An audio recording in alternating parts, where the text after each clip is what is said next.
एक बार की कथा प्रसंग 10वें स्कंद के 78 चैप्टर 78 अध्याय में भगवान श्री बलराम जी का प्रसंग है। जिस समय कौरव दुर्योधन के साथ पांडवों की युद्ध का वर्णन है, वो लोग युद्ध की तैयारी आपस में कर रहे थे। ऐसे समय में भगवान श्री बलराम ने कई जगह यह बात कही है कि कौरव और पांडवों में किसका साथ दिया जाए, और वो स्वयं किसी का पक्ष नहीं लेना चाहते थे और इसीलिए वो द्वारका की तरफ प्रस्थान कर गए। वहाँ पर जाकर के द्वारका में उन्होंने नदियों में स्नान किया, अपने पितरों का तर्पण किया, उनकी पूजा की, देवताओं की पूजा की और मनुष्यों को पृथक करके वहाँ से सरस्वती नदी जिस किनारे बह रही, किनारे किनारे उन्होंने चलना प्रारंभ किया। और ऐसा करते हुए भगवान श्री बलराम नौमिषारण तीर्थ में पहुँचते हैं, जहाँ पर उन्होंने देखा कि श्री व्यास जी के शिष्य के द्वारा उस समय सभी ऋषि मुनि एक यज्ञ का अनुष्ठान कर रहे थे। श्रीमद् भागवत की कथा का सत्र चल रहा था। उस समय भगवान श्री बलराम ने अपने कुछ ब्राह्मणों के साथ देखा, वहाँ पहुँचे, उपस्थित हुए, और वो जो वहाँ देखते हैं उस यज्ञ में, उस अनुष्ठान में सभी ऋषि मुनि पहुँचते ही उनका आदर सत्कार किया। यथोचित जैसा जो उसकी था वो उठ करके अभिनंदन करते हैं भगवान श्री बलराम का।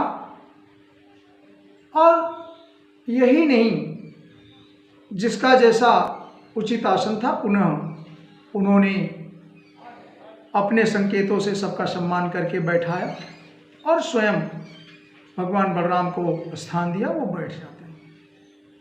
वहाँ पर एक ऐसी घटना घटती है जो रोचक है, जो आपको जानने के लायक है, योग्य है। उस समय व्यास के एक शिष्य रोमहर्ष, उन्होंने रोमहर्षण नाम के एक व्यास शिष्य थे जिन्होंने शास्त्रों का ज्ञान ग्रहण किया था। व्यास के सानिध्य में शास्त्र ग्रंथों का ज्ञान किया। वो भी वहाँ पर व्यास गद्दी पर उपस्थित थे। परंतु एक घटना ऐसी घटी उस टाइम में जो स्वयं अनिष्ट का कारण बन गई। आज आप भी ऐसे समाज में रहते हैं जो यथोचित काम न करने पर आपके अंदर भी वेदना पीड़ा पैदा होती है। भगवान ने देखा कि रोमहर्षण ने न तो श्री बलराम जी का आगमन या ये कह लें आदर किया, न वो व्यासपीठ से उठते हैं और न ही उनका सम्मान करते हैं, न उनका अभिवादन करते हैं, यहाँ तक कि उनके तरफ ध्यान भी नहीं देते। ऐसे में श्री बलराम जी ने यह देखा और ऐसा करके वो बैठते तो हैं लेकिन उन्हें क्रोध आ जाता है। क्योंकि क्रोध आने का कारण यही है, आपने ध्यान दिया हो, आप भी ऋषि मुनि आते हैं, आपके द्वार पर कोई आपसे अग्रज आता है, आपसे उच्च कोटि का आदमी आता है, तो आप उसका सम्मान करते हैं। और यही नहीं, जो जैसा यचित होता है, आपके जैसे पुत्र हैं, परिवार है, पूरे कुटुंब में आप देखते हैं, तो यथोचित आदर सम्मान ये शास्त्र धर्म का नियम है। और सभी तरह के बाइलाज हो, चाहे जो भी शास्त्र आप पढ़ें, आधुनिक शास्त्र भी पढ़ें तो स्टेप वाइज क्रम होता है। किसी चीज़ की फिजिक्स केमिस्ट्री देखें तो स्टेप वाइज रिएक्शन होता है। इसी तरह से यथोचित सम्मान न करने के कारण भगवान बलराम रुष्ट हो जाते हैं, उन्हें अत्यंत क्रोध आता है और उस क्रोध में वो ये देख रहे हैं और कह भी रहे हैं। तो आप अगर आपको इसका प्रमाण चाहिए तो श्रीमद् भागवत के 10 स्कंद के 78 चैप्टर में श्लोक नंबर 21 में देखें, 24 और 27 में भगवान ने क्या किया। उनको एक क्रोध आता है कि जब वो पहुँचते हैं तमागत तम अभिप्रत्यय मुनयो दीर्घ सत्राण, अर्थात जो उसमें ऋषि मुनि उपस्थित थे वो दीर्घ जो शस्त्र चल रहा था, जो पारायण पाठ चल रहा था, उसमें उपस्थित सभी ब्राह्मणों ऋषियों ने उनका सम्मान किया, उठा गया। अभिनंद यथा न्यायम, उन्होंने उनका जैसा यथोचित अभिनंदन किया। प्रमथाय चर्चन, सब लोगों ने उनका सम्मान किया। फिर 24 में ये बात आती है, भगवान को क्रोध आता है रोमहर्षण के ऊपर। कहा इन्होंने कि ये धर्मशास्त्र का तो ग्रहण अध्ययन कर लिया, लेकिन इसके अंदर भी मद और अहंकार है जिसका नाश करना आवश्यक है। भगवान को क्रोध आता है कि इसमें 24वें श्लोक में 24 में भगवान ने कहा धर्मपालास्तथैव वाष्मान बदर महत दुर्मति, इस दुष्ट का, इस दुर्मति का, जिसो कि इतना भी अहंकार है या उसका मन संयम में नहीं है, इसलिए इसका वध करना अत्यंत आवश्यक है। और यही नहीं, भगवान ने यह देखा कि ये पुराण धर्मशास्त्र और शास्त्रों का अध्ययन तो किया क्योंकि स्वयं व्यास जी का शिष्य था, परंतु इसका मन जो है संयम में नहीं है, यह विनयी नहीं है, ये उदंड है। और उदंड ही नहीं, अपने आप को निम्न जात का होते हुए भी शूद्र जात में उन्होंने अपना जन्म किया था, यह होते हुए भी उपदेश कर रहा है। तो भगवान को हमने किसी प्रसंग में आपको बताया कि शूद्र और स्त्रियों को भी भगवान स्वयं ने यह कहा है, शास्त्रों ने यह वेदों से यह निश्चित है कि शूद्र और स्त्रियां भी जो योग्य हैं, जो भागवत धर्म का पालन करते हैं, उन्हें भी मेरे शास्त्र का उपदेश करने का अधिकार है। परंतु ऐसी स्थिति में जहाँ पर कि रोमहर्षण जी का जो मन है वो उदंड है, उनके अंदर विनय नहीं है, उनके अंदर अहंकार है, उनके अंदर प्रेरणा नहीं है, और यही नहीं, वो सब कुछ करते हुए भी किसी का सम्मान करने में असमर्थ होते हैं। यह निम्न कोटि की भावना होती है लोगों में। इस प्रकार के एक प्रकार का ईर्ष्या जलन है। इसलिए उन्होंने, भगवान ने कहा कि जो पाखंड कर रहा है, बड़ा ज्ञानी और पंडित बन रहा है, यही नहीं, वो धर्म का आचरण नहीं कर रहा है और इसका सारा अध्ययन दिखावे के लिए है, स्वांग करने के लिए है। और इस स्वांग को जो हमें इस स्वांग से, देखिए एक बात और है, इस स्वांग से न उसका कोई लाभ हो रहा है, न जिसको सुनाएगा, जिसके साथ वो प्रवचन और ध्यान ज्ञान होगा, उसका भी कोई। भगवान ने स्वयं कहा, बलराम जी ने, कि ऐसे पाखंडियों से शास्त्र लेने, सुनने और कहने से न तो उस कहने वाले स्वयं का कोई लाभ होता है और न सुनने वालों का ही लाभ होता है। ऐसा शास्त्र की लाइन है। यह 10 स्कंद के जो 78 चैप्टर में 26, 27, 28 श्लोक है, उससे ये पुष्ट होता है। और इतना ही नहीं, 27वें श्लोक में भगवान ने खुद ही कह दिया कि ये तो बहुत अत्यंत कष्ट की बात है, पीड़ा की बात है। और 27 श्लोक में ऐसे लोगों का वध करने का भगवान ने प्रण किया है और कहा है, संदेश दिया है, एतदर्थो ही लोको स्मन्वातारो मया कृतः बध्या में धर्म ध्वजिनस्ते ही पातिकोनो अधिका।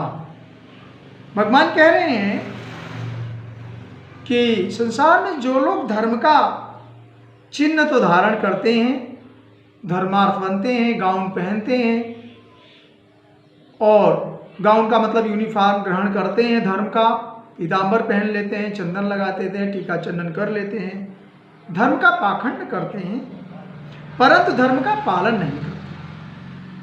धर्म का पालन करने का मतलब यहाँ आपने प्रसंग देखा कि सारे ऋषि मुनि अगर अभिवादन भगवान का कर रहे हैं तो ऐसे में रोमहर्षण को भी करना चाहिए था, तो नहीं किया। जो धर्म है, जो संस्कार है, जो what should be done that must be done, जो होना चाहिए उसे जरूर करना चाहिए, ये धर्म का पालन है। तो जो लोग, भगवान कहते हैं, जो लोग धर्म चिन्ह धारण तो करते हैं परंतु धर्म का पालन नहीं करते, वे पापी नहीं है, इतना है, वो अधिक पापी है। अधिक पापी का मतलब यह है कि एक तो पाप हो जाता है जाने अनजाने में, जैसे आपने अनजाने में कुछ काम गड़बड़ कर दिया। रोमहर्षण जी ने क्या किया, वो जानबूझ करके नहीं उठे, उन्हें शास्त्रों का ज्ञान था, व्यासपीठ पर बैठे थे, जबकि अन्य ऋषि उठ रहे हैं, तब भी क्या उन्हें ज्ञान नहीं हुआ? तब तो उन्हें ज्ञान हुआ। अगर उन्हें स्वयं ध्यान नहीं आया तो ये तो देखा कि लोगों ने उनका सत्कार किया, ऋषियों ने और सब उस मंडप के लोगों ने उठा, उनका अभिवादन किया, उनका नमस्कार किया और फिर उन्हें पूजन स्तवन करने के बाद उन्हें स्थान दिया। तो क्या इतनी घटना होते हुए भी रोमहर्षण जी को इसका पता नहीं चला? ऐसा नहीं है, बल्कि वो उदंड प्रकृति, भगवान ने आगे कहा है 25 श्लोक कि वो उदंड प्रकृति का था, दुष्ट था, उसके अंदर मन ही मन अहंकार आ रहा था, वो अपने को पंडित बताता था क्योंकि व्यास का शिष्य था, व्यास जी ने उन्होंने बैठाया था।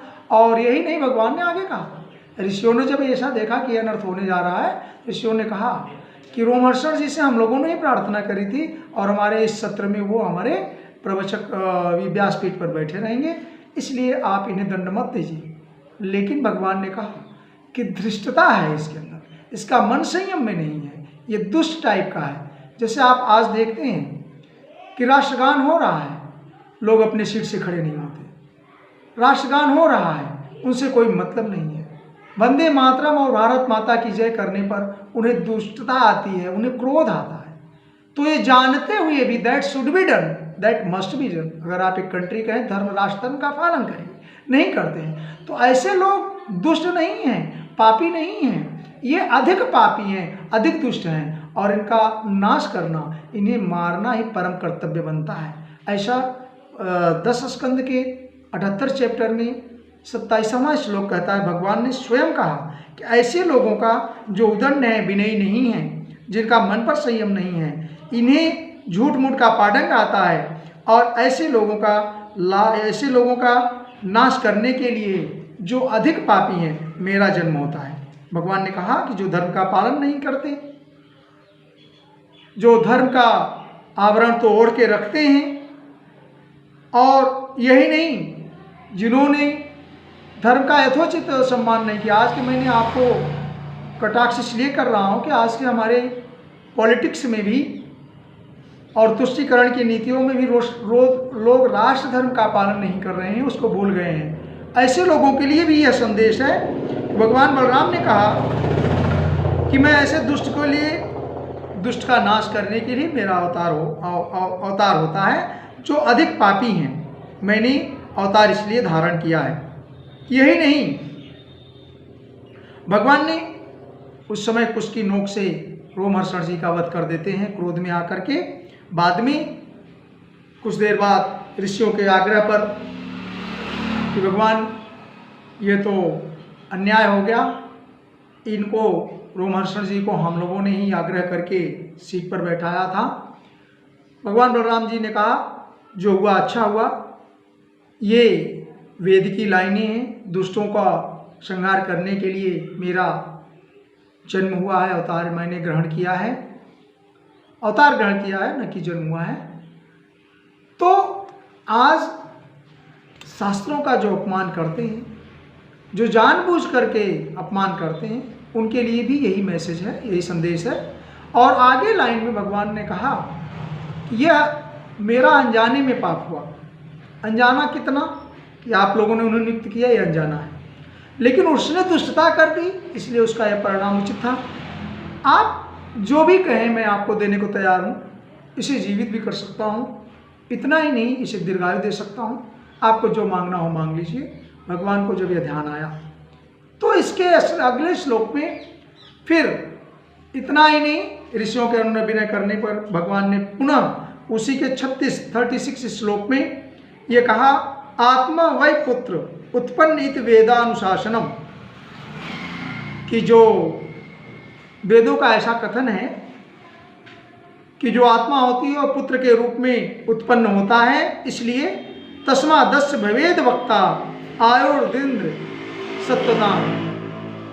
तो इसका पुत्र, उसकी जो इसके स्थान पर इसका पुत्र आप लोगों को कथा रोमहर्षण के स्थान पर उनका पुत्र आप लोगों को पुराणों की कथा सुनाएगा।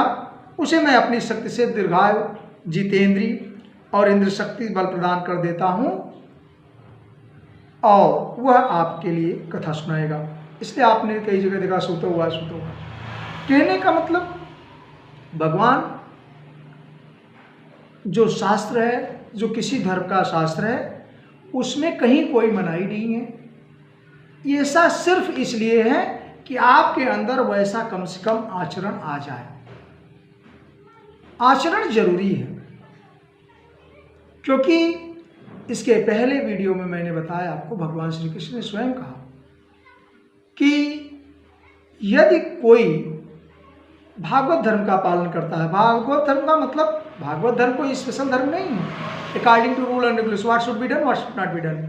अगर आप उसका आचरण करते हैं तो इवन स्त्री और शूद्र भी मेरी कथा का उपदेश कर सकते हैं। वही प्रसंग यहाँ इसमें भी यही है कि अगर आप आचरण, भाई अगर रोमहर्षण जी को थोड़ा अहंकार में अभिवादन करते बैठ जाते 8 साल और सारी चीज़ें चलती रहती, लेकिन उनका मन पर संयम नहीं था, उनके अंदर अहंकार था, उन्होंने वैसा आचरण नहीं किया, इसलिए दंड मिला।